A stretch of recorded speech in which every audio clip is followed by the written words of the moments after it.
Hello everyone, welcome to my YouTube channel chemistry with Alisha. तो बच्चों, कैसे हैं आप लोग? आई होप आप लोग मस्त होंगे और बिल्कुल स्वस्थ होंगे। तो जैसा कि मैं लेके आई हूँ क्लास 12 के केमिस्ट्री, जो चैप्टर्स है आपका कोऑर्डिनेशन कंपाउंड। अगर एनसीईआरटी देखेंगे तो यूनिट 5 का ये चैप्टर है। चलिए बच्चों, इस लेक्चर में क्या होने वाला है, क्या चीज आप सीखेंगे इस लेक्चर में, उसके बारे में कुछ बातें कर लेते हैं। सबसे पहला अगर हम लोग देखेंगे तो ये लेक्चर आपके एनसीईआरटी का सॉल्यूशन होने वाला है। एनसीईआरटी का सॉल्यूशन 3 मंथ में, क्यों? क्योंकि बोर्ड्स एग्जाम आने वाले हैं, जेई के भी एग्जाम आने वाले हैं और आपके नीट के भी एग्जाम आने वाले हैं।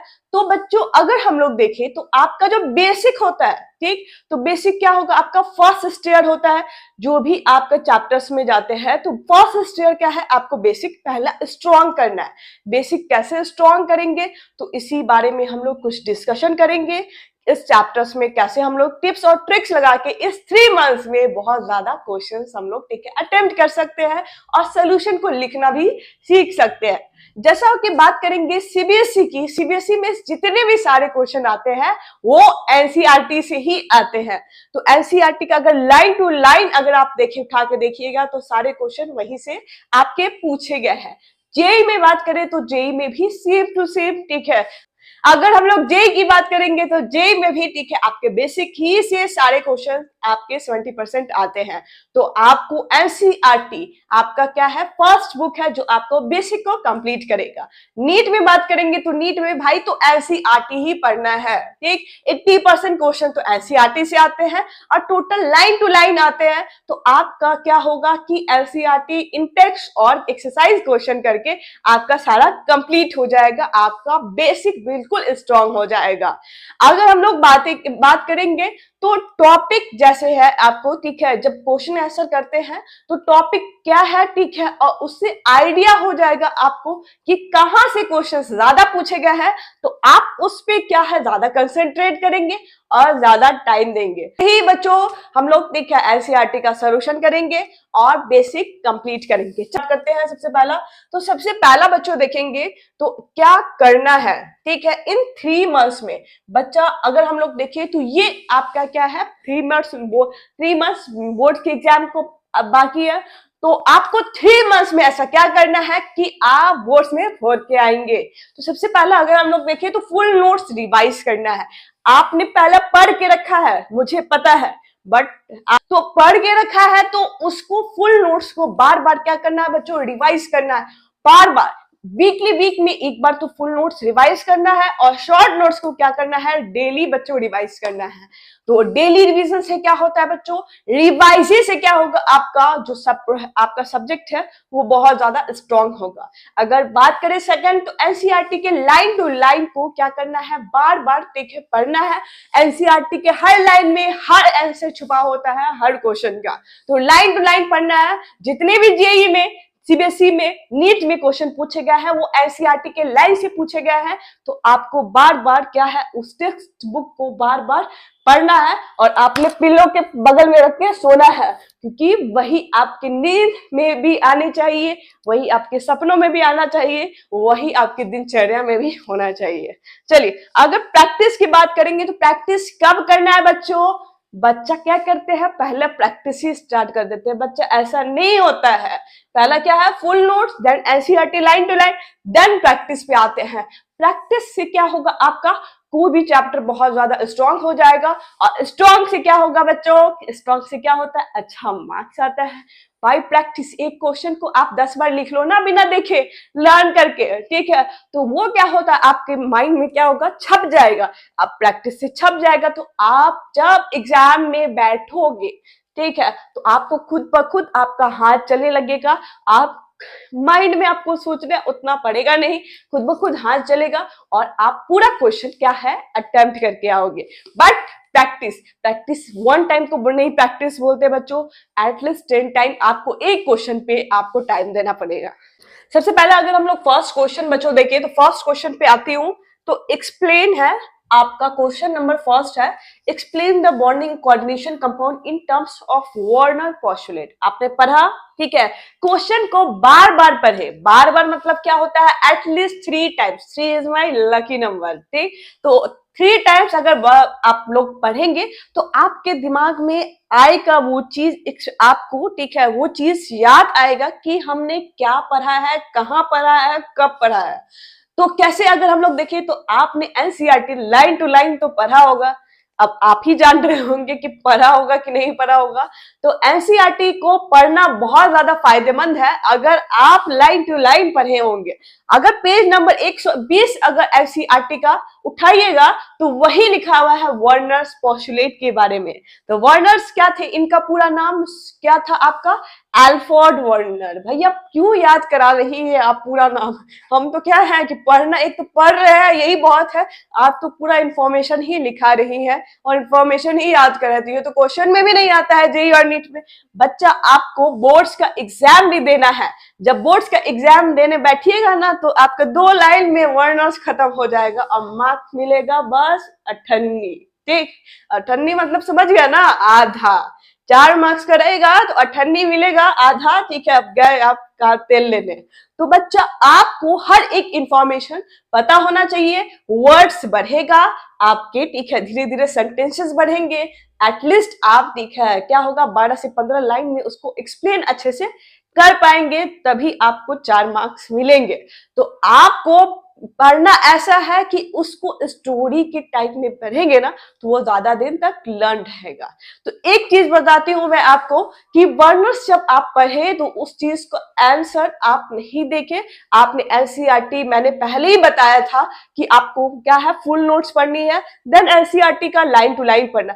तो वहां से आप सोचना स्टार्ट कर रहे हैं कि वर्नर्स के बारे में क्या क्या डिटेल आपने पढ़ा है, फिर लिखे आप। नहीं आए सेकंड बार सोचे, नहीं आए थर्ड बार सोचे, और थर्ड टाइम के बाद थर्ड टाइम अगर आप फेल्यूर हो गए कि हाँ अब नहीं हो रहा है मुझसे, तब आप 4 टाइम सोल्यूशन पे जाए। डायरेक्टली आपको नहीं जाना चाहिए, क्योंकि माइंड है ना, फिर क्या है, सोचने पे काम नहीं करेगा। जब एग्जाम में बैठिएगा तो वहां आपको दिक्कत होगा, माइंड तो सोचेगा ही नहीं कि भैया आंसर क्या था, वो डायरेक्टली बोलेगा सोल्यूशन देख लीजिए, ठीक है, छाप लीजिए। तो ऐसा नहीं कीजिए, ये आपके बेनिफिट के लिए मैं बता रही हूँ। चलिए अब क्या है कि सबसे पहला मैं सोल्यूशन स्टार्ट करूंगी, क्योंकि मुझे तो एग्जाम देना नहीं है, देना तो आप ही को है। मैं बैठी हूँ सिखाने, तो सिखाऊंगी कैसे हम किसी भी एक क्वेश्चन को टैकल कैसे करेंगे इन सिंपल वे। चलिए स्टार्ट करते हैं हम लोग। तो ये आपका रहा सोल्यूशन, डायरेक्टली मैं सोल्यूशन पे आ रही हूँ क्योंकि एग्जाम तो आप ही दीजिएगा, मैं आपको सिखा रही हूँ। ये रहा आपका वर्नर्स, ठीक। जब पेज नंबर 120 खोलिएगा बच्चों तो वहां क्या है, लिखा हुआ है इनका पूरा नाम। पूरा नाम क्या था आपका, एल्फ्रेड वर्नर था। बर्थडे कब था बच्चों, बर्थडे तो मना होगा ना, तो इनका बर्थडे बचा December 12, 1866। मेरे बर्थडे से 1 महीना क्या था, ये बाद में मना था, 1 महीना बाद में पैदा हुए थे। चलिए अगर हम लोग बात करें तो ये क्या है, इनको इस पे नोबेल प्राइज भी मिला था, ठीक है, जब 1913 में इनको नोबेल प्राइज मिला था। जब इनके बारे में थोड़ा सा हम लोग डिटेल पढ़ते हैं उसके बाद हम लोग इसका, ठीक है, डिटेल पढ़ते हैं। चलिए अगर हम लोग देखें तो ये इनको, ठीक है, एक्सप्लेन, अगर हम लोग ये क्या चीज एक्सप्लेन किए थे कि इनको फादर ऑफ इनऑर्गेनिक केमिस्ट्री पर बोला जाता है, तो ये इन्होंने फर्स्ट थ्योरी, ठीक है, दिया था to explain the nature of, क्या हो जाएगा बच्चों, बॉन्डिंग, ठीक है, nature of bonding in coordination compound. Coordination compound का नेचर ऑफ बॉन्डिंग कैसा होता है उसके बारे में क्या होगा, फर्स्ट टाइम इन्होंने एक्सप्लेन किया था। नेचर यानी कि नेचर ऑफ बॉन्डिंग, कोई भी क्या होगा, बॉन्ड का फॉर्मेशन करेगा तो उसी को हम लोग क्या बोलेंगे, नेचर ऑफ बॉन्डिंग। और आपने क्या सीखा होगा बच्चों, एक मान लिए मैडम पॉजिटिव ले लिए, निगेटिव ले लिए और बना दिए निगेटिव, यही करते हैं ना, ठीक। तो बच्चा ये मैथ में होता है, इधर नहीं होता है केमिस्ट्री में। पॉजिटिव लीजिएगा और निगेटिव लीजिएगा, बना दीजिएगा बॉन्ड, ठीक है। अब यही बॉन्ड क्या बनेगा आपका, ये इन्होंने क्या है कि किस टाइप का होगा। तो इन्होंने बताया कि पोस्टुलेट में कि देयर आर 2 टाइप, एक को क्या बोलेंगे प्राइमरी, और एक को क्या बोलेंगे सेकेंडरी वैलेंस। अगर हम लोग देखें प्राइमरी वैलेंस को, ये निगेटिव आयंस होता है, ठीक, और ये क्या होगा आयोनाइजेबल होगा। इसको बचवा ऐसे हम लोग डॉटेड लाइन से क्या करते हैं रिप्रेजेंट करते हैं। जहां पे आपको डॉटेड लाइन दिखा रहा है वहां क्या होगा आप वो समझिएगा कि ये क्या है आपका प्राइमरी वैलेंस। जहां पे आपको बच्चों जहां पे आपको डॉटेड लाइन दिखे तो वो क्या है आपका प्राइमरी वैलेंस है। अब प्राइमरी वैलेंस क्या होता है, इक्विवेलेंट क्या होता है आपका ऑक्सीडेशन नंबर। तो बच्चों कितना पॉइंट हो गया आपका, एक पॉइंट तो आपका निगेटिव आयन हुआ, सेकंड पॉइंट आपका आयोनाइजेबल हो गया, और थर्ड पॉइंट आपका क्या हो जाएगा डॉटेड लाइन हो गया, और फोर्थ पॉइंट क्या हो जाएगा आपका ऑक्सीडेशन नंबर। ठीक, जब हम लोग सेकेंडरी वायलेंस की बात करेंगे बच्चों तो सेकेंडरी वायलेंस क्या हो जाएगा आपका, अगर हम लोग देखते हैं तो यहाँ देखिए आप लोग, अब ये क्या हो जाएगा आपका कि ये नॉन आयोनाइजिंग, ठीक है, और ये नॉन आयोनाइजिंग में होता है न्यूट्रल आयंस, या क्या हो जाएगा आपका निगेटिव लाइन, निगेटिव आयंस में दोनों में होता है, ठीक, और इसको बच्चा क्या करते हैं it shown by solid line से रिप्रेजेंट करते हैं। बच्चा ऐसे डायरेक्ट लिखा हो ना तो ये क्या हो जाएगा आपका कि ये सॉलिड लाइन में हो तो उसको हम लोग सेकेंडरी वैलेंस मानते हैं। सेकेंडरी वैलेंस क्या होगा, refer to metal coordination number पे रिफर्स होता है। चलिए आपने पढ़ लिया, सब कुछ कर लिया, अब आए मेरी बारी कि हम उसको कैसे लर्न करवाएंगे कि आपको बहुत दिन तक लर्न रहेगा। चलिए अगर हम लोग देखें बच्चों तो ये रहा आपका क्वेश्चन है बच्चा कि वर्नर्स के बारे में डिटेल, पहले वर्नर्स कब पैदा हुए, कब नोबेल प्राइज मिला, पूरा नाम क्या था, पहले उसके बारे में डिटेल लिखिए। तो डिटेल अगर हम लोग लिखेंगे बच्चों तो डिटेल कैसे लिखेंगे हम लोग, डिटेल कैसे लिखेंगे तो वर्नर्स क्या है बच्चों, अगर हम लोग देखें तो वर्नर्स क्या है, इनका नाम पूरा क्या था आपका, इनका नाम था एल्फोर्ड, क्या था आपका, अगर बच्चों ये देखें एक मिनट, इनका नाम क्या था बच्चों एल्फोर्ड, क्या था आपका एल्फोर्ड वर्नर्स था, ठीक है। अब एल्फोर्ड वर्नर था और ये बच्चों क्या थे एक स्विस केमिस्ट थे, क्या थे आपके स्विस केमिस्ट, ठीक है। अब स्विस केमिस्ट थे, अब ये पैदा कब हुए भैया, इनका बर्थडे तो मना होगा ना, कब इनका बर्थडे था इनका, तो दिसंबर, ठीक है 12 दिसंबर 1866, तो 12 क्या हो जाएगा बच्चों दिसंबर, और ये क्या हो जाएगा 1866 को इनका बर्थडे था।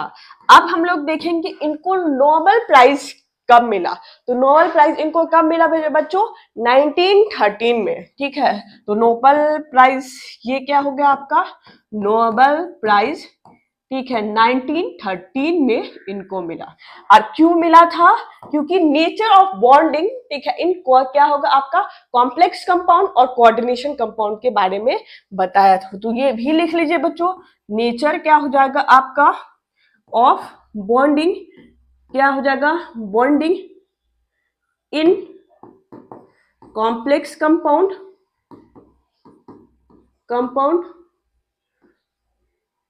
और क्या हो जाएगा आपका कोऑर्डिनेशन कंपाउंड।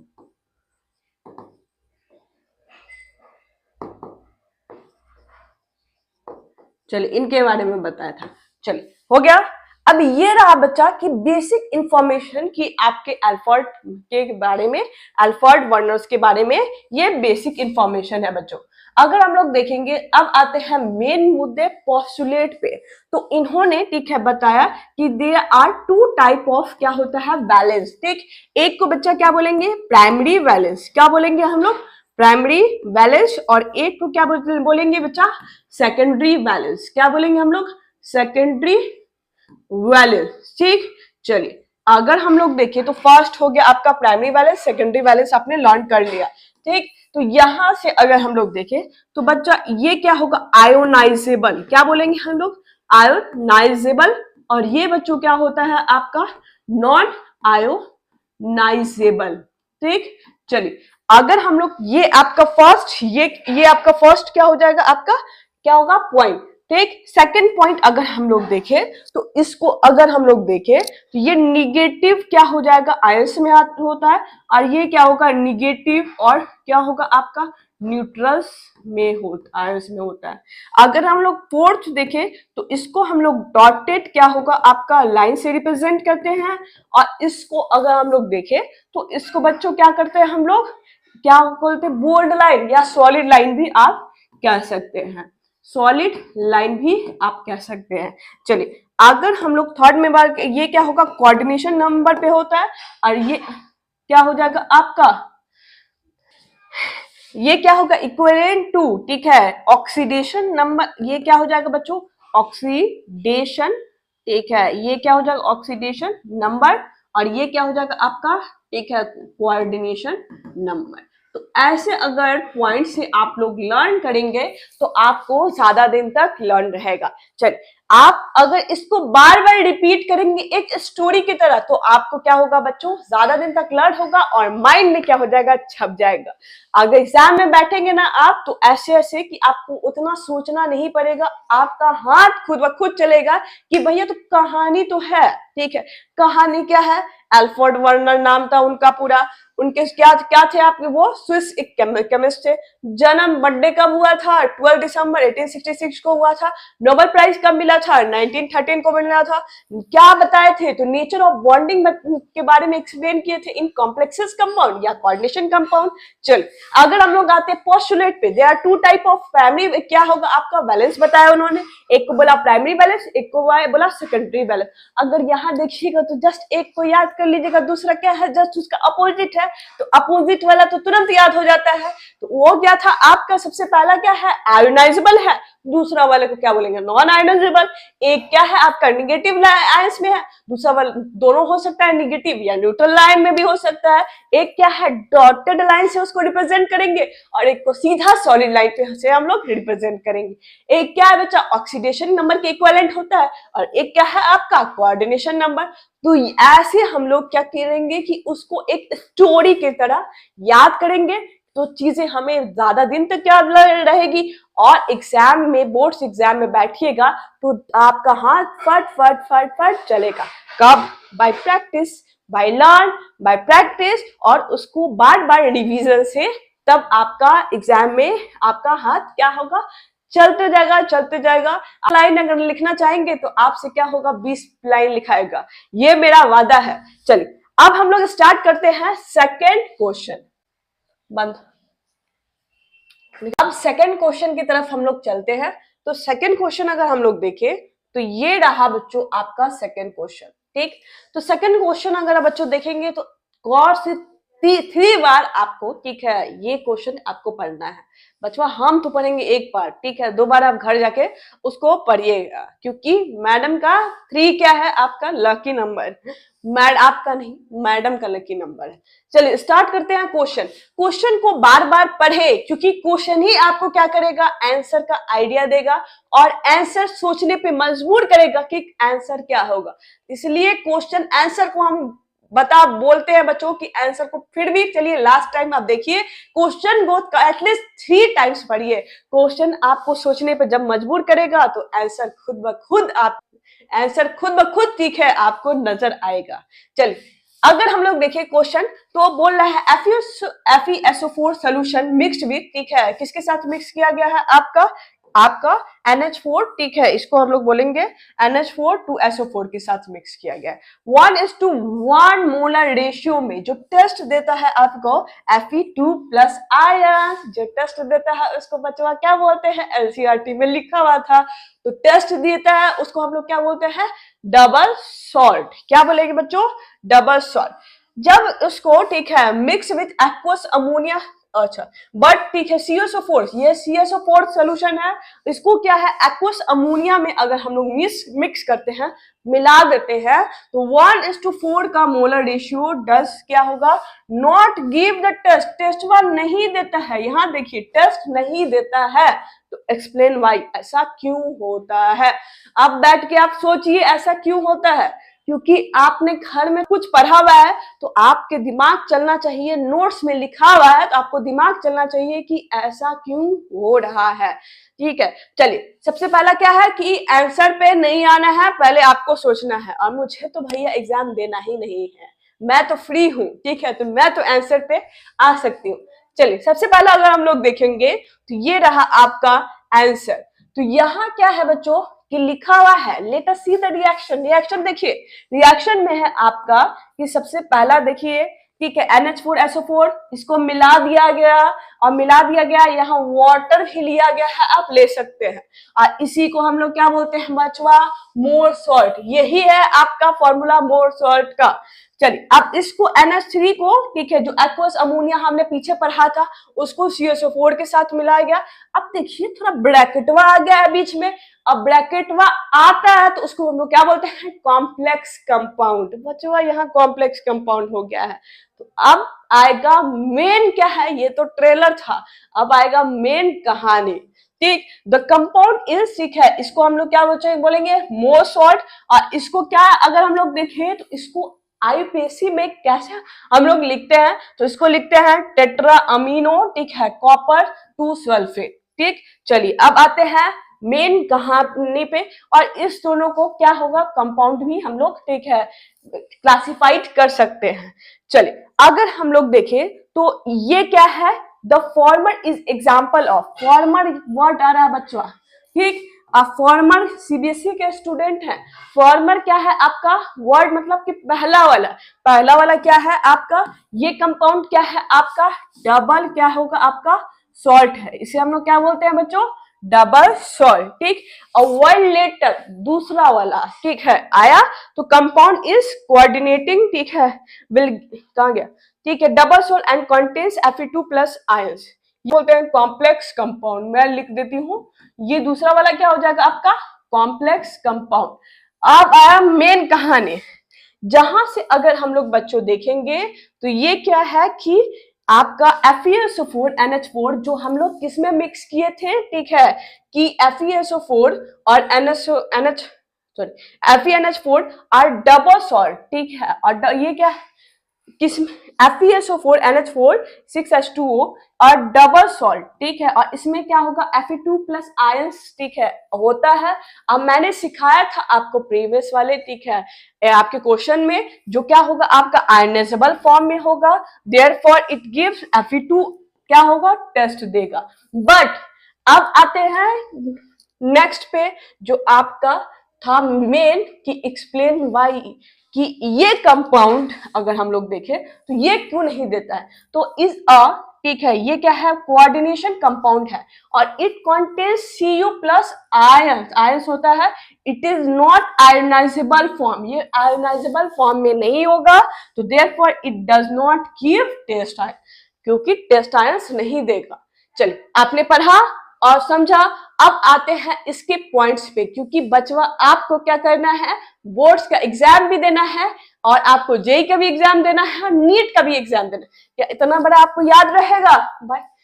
बिल्कुल नहीं याद रहेगा, ये मुझे पता है, और एकदम बिल्कुल पता है, क्योंकि आप इतना बड़ा बिल्कुल याद नहीं करने वाले हैं। इसको शॉर्टकट कैसे हम लोग टिप्स और ट्रिक्स में लर्न करेंगे, तो उसको हम लोग देखते हैं। चल अब मेन क्वेश्चंस पे। क्वेश्चंस है आपका ये, तो जब क्वेश्चंस है आपका ये बचवा, तो क्वेश्चन में क्या है आपका कि सबसे पहले कहानी पढ़िए। कहानी क्या बोल रहा है बच्चों कि FeSO4 लाए और ये क्या होगा कि आपने मिला दिया इसको, घोल दिया इसको किसके साथ, NH क्या होगा 4 और ये क्या होगा 2SO4 के साथ। तो आपका कंपाउंड का फॉर्मेशन क्या बना, कंपाउंड का फॉर्मेशन क्या होगा आपका FeSO4।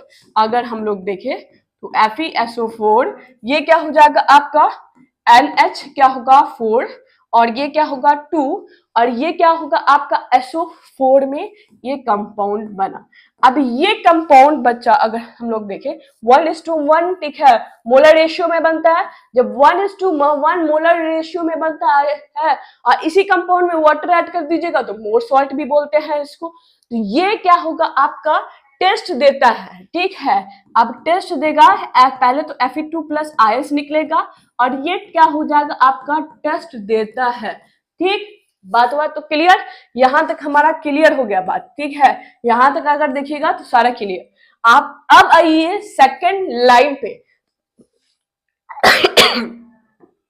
CuSO4 है और इसके साथ हम लोग मिक्स किए एक्वस अमोनिया।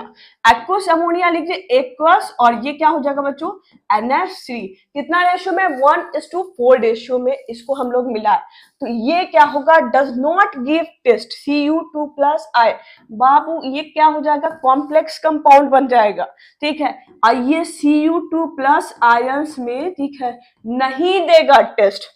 तो इसे हम लोग क्या है, क्योंकि ये कोऑर्डिनेशन ये क्या है आपका, इसे हम लोग बोल सकते हैं बच्चों ये क्या है आपका कॉम्प्लेक्स कंपाउंड है, और ये क्या है आपका अगर हम लोग देखें तो डबल सॉल्ट है। दैट्स वाई ये क्या है टेस्ट नहीं देगा। चलिए आपको इस टाइप से आपको लर्न करना है और इस टाइप से क्वेश्चन है ना आपको समझ समझ के प्रैक्टिस करना है। क्वेश्चन अगर समझेंगे 3 बार पढ़ेंगे, क्योंकि मैडम का 3 क्या है लकी नंबर है, तो लकी नंबर लगाएंगे, ठीक है, आंसर खुद ब खुद आएगा। ये चीज आपको सीखना होगा कि लाइन टू लाइन उसको एक्सप्लेन कैसे करेंगे, सिंपल वे और ट्रिक। और इसी को अपनी लैंग्वेज में आप लिखिए, क्योंकि आपको क्या है आपको ट्रिक्स पता है, टिप्स पता है, पॉइंट्स पता है कि क्या पॉइंट है, और उसको अपनी लैंग्वेज में कन्वर्ट करने का कोशिश कीजिए। ये चीज आपके ठीक है नीट जेईई में लग जाएगा। बट आपके अगर हम लोग देखें बोर्ड्स एग्जाम में तो आपको लाइन यानी कि वर्ड्स ज्यादा चाहिए। आपने क्या इक्वेशन लिखा, उसको फिर वर्ड्स में लिखिए, फिर आपने इक्वेशन लिखा, फिर क्या होगा अपने वर्ड्स में लिखिए। तो वर्ड्स क्या होगा धीरे धीरे वो क्या होगा आपका 15 to 20 लाइन्स में कन्वर्ट कर देगा, जिसमें आपको 98 नहीं क्या मिलेगा एक फुल मार्क्स मिलेगा। तो फुल मार्क्स लेना है तो आपको क्या करना पड़ेगा पॉइंट्स लर्न करना पड़ेगा और उसको अपने लैंग्वेज में लिखने का कोशिश करना पड़ेगा। चलिए अब आते हैं क्वेश्चन नंबर 3 की तरफ, ठीक। तो 3 अगर हम लोग देखें क्वेश्चन तो एक्सप्लेन एग्जाम्पल। आपका क्वेश्चन को मैंने बताया है 3 टाइम पढ़िएगा, 3 टाइम नहीं पढ़िएगा तो पाप लगेगा। फिर आप ठीक है क्या कीजिएगा कि अच्छा मार्क्स नहीं आ पाएगा। तो क्वेश्चन को एटलीस्ट 3 टाइम्स बच्चों पढ़िए।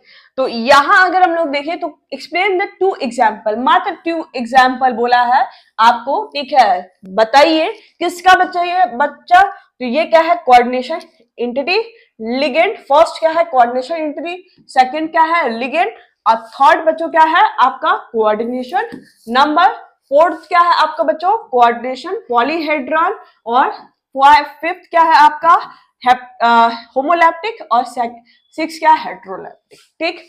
चल 6 बताना है आपको, 6 चीजों का 2-2 एग्जाम्पल बताना है। आपको क्वेश्चन समझ में आया? पहला क्वेश्चन को समझना जरूरी है, नहीं तो पाप लगेगा। अब पाप लगेगा तो सोच लीजिए, पाप जब जिसको लग गया ठीक है फिर वो गया पेन लेने। चल स्टार्ट करें। सबसे पहला कि आंसर से स्टार्ट करते हैं, क्योंकि एग्जाम तो मुझे नहीं देना है आपको, मैं आपको क्या कर सकती हूँ गाइड ही कर सकती हूँ। चल स्टार्ट करते हैं। सबसे पहला कोऑर्डिनेशन एंटिटी है, ठीक है। कोऑर्डिनेशन एंटिटी अगर हम लोग देखें तो यहाँ क्या है अ सेंट्रल मेटल एटम और anion connected to a set number of ions और मॉलिक्यूल से। कोई भी ठीक है सेंट्रल मेटल होता है, कोई भी सेंट्रल मेटल एटम या अनायंस क्या होगा कनेक्टेड होगा, सेट चारों तरफ से घिरा होगा सेट नंबर ऑफ आयंस या मॉलिक्यूल से, उसी को हम लोग क्या बोलते हैं कोऑर्डिनेशन एंटिटी बोलते हैं, ठीक है। चलिए एग्जाम्पल क्या है आपका, सबसे पहला 2 यहाँ देखिए ये चारों तरफ से घिरा हुआ है ना बच्चों, क्या है सेंट्रल मेटल एटम, ठीक है, और या अनायन ये चारों तरफ से सेट ऑफ नंबर आयंस या ठीक है मॉलिक्यूल से घिरा हुआ है, तो इसी को हम लोग क्या बोलेंगे कोऑर्डिनेशन एंटिटी। अगर इस पे चार्ज क्या होगा आपका पॉजिटिव होगा तो उसको हम लोग क्या बोलेंगे बच्चों कैटायनिक क्या बोलेंगे कॉम्प्लेक्स। क्या बच्चों बोलेंगे चार्ज पॉजिटिव, उसके मत्थे पे चार्ज क्या होगा पॉजिटिव होगा, तो उसको हम लोग क्या बोलेंगे कैटायनिक कॉम्प्लेक्स। कब बोलेंगे जब क्या होगा कि कोई भी सेंट्रल मेटल एटम या अनायन चारों तरफ किससे घिरा रहेगा? आपका set of number of ions या मॉलिक्यूल से। तो उसी को हम लोग क्या बोलते हैं बच्चों? Coordination entity. चल, कोऑर्डिनेशन एंटिटी क्या होगा आपका कि एक तो कटायनिक कॉम्प्लेक्स होगा। अब इस पे अगर उसके मत्थे पे निगेटिव चार्ज रहेगा तो उसको हम लोग क्या बोलेंगे? अनायनिक कॉम्प्लेक्स बोलेंगे। अगर कोई चार्ज नहीं है जैसे आप लोग, ठीक है, तो ये क्या हो जाएगा आपका? Neutral complex. ठीक, तो आपको पढ़ना होगा, कोई तो चार्ज रखना होगा ना भैया, या आप बिल्कुल पॉजिटिव में चले जाइए या बिल्कुल निगेटिव में चले जाए। न्यूट्रल का कहीं गुजारा नहीं है। जैसे कि हम मिडिल क्लास के हैं तो ना इधर के हैं ना उधर के, तो न्यूट्रल पे आके बैठे हैं, तो न्यूट्रल पे नहीं आप लोग जाइए। पढ़िए अच्छा से और अच्छा नंबर लाइए और एक हाई क्लास, ठीक है, चीजें मेंटेन कीजिए। तो बच्चा सब यही काम करने के लिए तो तुले हुए हैं कि भैया जाएंगे हम लोग, ठीक है, आईआईटी में वोट को अच्छा करके जाएंगे, हम लोग एमईटी में पढ़ेंगे और एकदम हाई क्लास वाला गाड़ी लेके घूमेंगे। चलिए, पहले हाई क्लास वाला गाड़ी लेने से घूमने से पहले पढ़ लीजिए तब जाइएगा। चलिए यहां से स्टार्ट करें अब, ठीक है। सेकंड आपका है ligand. Ligand are regarded as the neutral. यहां अगर हम लोग देखें तो लिगेंड क्या हो जाएगा? Are the regarded as the neutral molecule, ठीक है। और क्या होगा? negated ions which surround the metal atom in coordination entity. Ligand are generally polar, ये polar भी होता है और have a pair, ठीक है, और बैलेंस इलेक्ट्रॉन होता है। लिस्ट अनशेयर्ड क्या होगा आपका? अनशेयर्ड भी, वन अनशेयर्ड इलेक्ट्रॉन बोल सकते हैं। लिगेंड को शॉर्टकट में, ठीक है, डोनेटिंग स्पीसीज को क्या बोल सकते हैं हम लोग?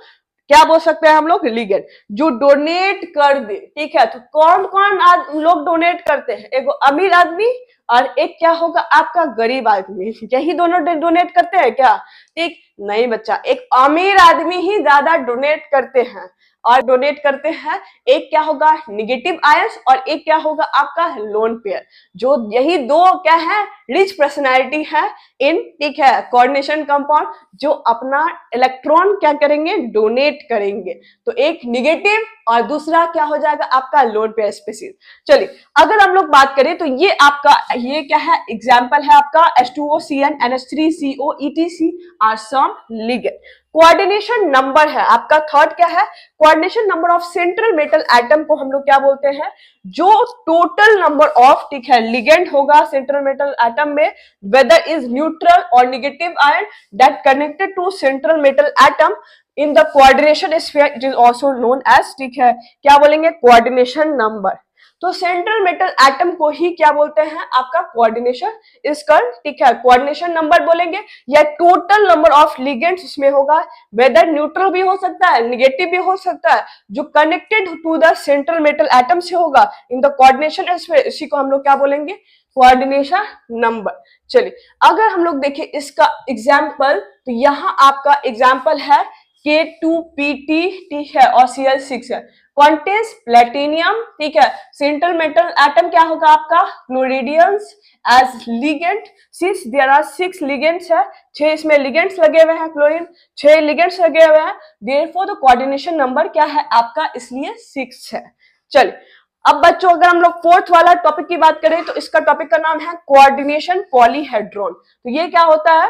The coordination polyhedron on the are core of atom may be described the spatial arrangement of the ligand directly associate the coordination field in the central metal atom। ठीक, जो क्या होगा आपका कि वन टाइप ऑफ क्या example दे सकते हैं? Square planar is a coordination polyhedron. ठीक, तो ये क्या हो जाएगा आपका? इसी को हम लोग क्या बोलेंगे? कोऑर्डिनेशन पॉलीहेड्रॉन बोलेंगे। चलिए अगर हम लोग फिफ्थ वाला अगर हम लोग देखें तो होमोलेप्टिक है। होमोलेप्टिक, ठीक, तो होमोलेप्टिक का होमो मतलब क्या होता है बेटा? कि अगर हम लोग, ठीक है, वन, मैंने पढ़ाया था आपको जो ऑफलाइन वाले बच्चे हैं, तो one type of donor group हो गए, तो उसी को हम लोग क्या बोलते हैं? होमोलेप्टिक। भैया हम अकेले हैं तो ये क्या होगा कि अकेले डोनेट कर रहे हैं कोई भी, ठीक है, अगर हम लोग भैया हम अकेले हैं डोनेट कर रहे हैं तो हम क्या है? होमोलेप्टिक। क्या है हम? होमोलेप्टिक। ठीक, चलिए अगर हम लोग देखें तो ये इसका एग्जाम्पल है आपका होमोलेप्टिक का। तो अगर हेट्रोलेप्टिक की बात करेंगे, हम आ गए और, ठीक है, देखे तो यहाँ क्या है आपका, these are complexes where the metal is linked more than one type of donor group। दो यानी क्या है ना, दो टाइप ऑफ डोनर ग्रुप्स को हम लोग क्या बोलते हैं, हेट्रोलेप्टिक। यानी कि हम आए, ठीक है, और यहाँ क्या आ गए, आप भी, ठीक है, डोनेट कर रहे हैं, तो आप में से एक ही पर्सन होना चाहिए, ठीक। तो अगर हम आए, ठीक है, और हम आए और मेरी मदर भी आई, और ये क्या होगा कि ये दो डोनर है, तो उसी को हम लोग क्या बोलेंगे, ठीक है, क्या बोलेंगे, आपका हेट्रोलेप्टिक कॉम्प्लेक्स, ठीक। जो मेटल आयन, ठीक है, लिंक्ड होना चाहिए टू क्या हो जाएगा, more than one type of, ठीक है, डोनर ग्रुप। यानी कि दो डोनर ग्रुप उस कॉम्प्लेक्स में होना चाहिए या आपका कंपाउंड में होना चाहिए, तो उसी को क्या बोलेंगे बच्चों, हेट्रोलेप्टिक क्या होगा आपका कॉम्प्लेक्स। चलिए अगर हम लोग फोर्थ क्वेश्चन में आते हैं, तो फोर्थ क्वेश्चन देखिए, सबसे पहला क्वेश्चन को बार बार 3 बार पढ़ना है, नहीं तो पाप लगेगा। चल सबसे पहला अगर हम लोग देखें तो यूनिडेंटेड क्या है आपका, यूनिडेंटेड के बारे में बताना है। सेकंड है आपका डाइडेंटेड के बारे में बताना है। थर्ड है एम्बीडेंटेड लिगेंड के बारे में बताना है, और उसका 2 एग्जाम्पल आपको लिखना है। और ये बार बार सीबीएसई पूछ चुका है, एनसीईआरटी में पूरा इस चैप्टर को बार बार लिखा हुआ है। तो आपको एनसीईआरटी चैप्टर में लिखा हुआ है, तो आपको रिवाइज तो करना पड़ेगा। एनी हाउ, और जेईई नीट की बात करेंगे तो जेईई नीट तो ऑप्शन में आता है कि which of the following is क्या होगा आपका, यूनिडेंटेड, बाइडेंटेड और डाइडेंटेड लिगेंड। तो यहां से भी आपका क्या होगा, आपका बेसिक चीजें ठीक हो जाएगी। चलिए अगर हम लोग देखें बच्चों, तो ये क्या है आपका, दिस यूनिडेंटेड लिगेंड है, ओनली वन डोनर साइट क्या हो जाएगा आपका, यहां से अगर हम लोग देखें ओनली वन डोनर साइट को हम लोग बोलते हैं यूनिडेंटेड लिगेंड। क्या बोलेंगे हम लोग, यूनिडेंटेड लिखे, भैया हम दिए तुमको, ठीक है, इलेक्ट्रॉन, ठीक, one donor, one donor site, तो हम क्या है बच्चा, क्या बोलेंगे, क्या बोलोगे मुझे, यूनिडेंटेड। क्या बोलोगे, यूनिडेंटेड। तो ये क्या होगा, क्लोरीन और NH3, तो ये क्या होगा आपका यूनिडेंटेड लिगेंड्स है। चलिए अब डाई मतलब क्या होता है, दो, एक और अलीशा आ गई, तो वो क्या हो जाएगा, दोनों तरफ से आपको क्या हो रहा है, ठीक है, डोनर यानी 2 डोनर साइट है, तो ये क्या हो जाएगा आपका डाइडेंटेड लिगेंड। तो ligand that have 2 donor site क्या हो जाएगा, didentate. For example ethane 1,2 diamide oxalate ion, ये क्या हो जाएगा, डाइडेंटेड लिगेंड। तो 2 donor site didentate, 1 donor site क्या हो जाएगा, यूनिडेंटेड। अलीशा को बढ़ाते रहिए, ठीक है, तो वो क्या हो जाएगा आपका, डोनर साइट आपका बढ़ता रहेगा। चल एम्बीडेंटेड लिगेंड की बात करेंगे। Ligand can attach themselves to the central metal atom through 2 different atom are called ambidentate ligand, ठीक है। तो इसका एग्जांपल क्या हो जाएगा, NO2 ग्रुप, और NO2 group attach from the nitrogen atom and oxygen atom और HCN ग्रुप। बच्चों इसमें क्या होगा कि 2 ग्रुप क्या होंगे आपके अटैच होंगे, ठीक है, तो 2 ग्रुप अटैच होंगे, तो इसमें क्या होंगे कि एक ही क्या होगा आपका ग्रुप डोनेट। बच्चों एम्बीडेंटेड लिगेंड उसको बोलते हैं, ligand that can attach themselves central metal atom through 2 different atom, ठीक है, 2 डिफरेंट एटम क्या होगा, अटैच होगा, तो उसी को हम लोग क्या बोलेंगे, एम्बीडेंटेड लिगेंड, ठीक। एम्बीडेंटेड का क्या हो जाएगा आपका, NO2 क्या होगा आपका एग्जाम्पल है, ठीक, NO2 group can attach form क्या होगा आपका nitrogen atom and oxygen atom, तो HCN ग्रुप क्या हो जाएगा आपका attach from nitrogen atom sulphur atom, ठीक। तो ये क्या हो जाएगा आपका 2 डोनर क्या होगा, हम लोग बोल सकते हैं लिगेंड। चल आज के लिए इतना ही, फिर मिलेंगे हम, ठीक है, नए क्वेश्चन के साथ एनसीईआरटी के। तो क्या आई होप आप लोग को समझ में आया होगा और आप अच्छे से पढ़ेंगे और बोर्ड्स में 4 के आएंगे, जेईई में भी हेल्प मिलेगा और आपको नीट में भी हेल्प मिलेगा। तो आगे के आज के लिए इतना ही, आप लोग स्वस्थ रहिएगा और बिल्कुल मस्त रहिएगा और खूब सारा पढ़ते रहिए।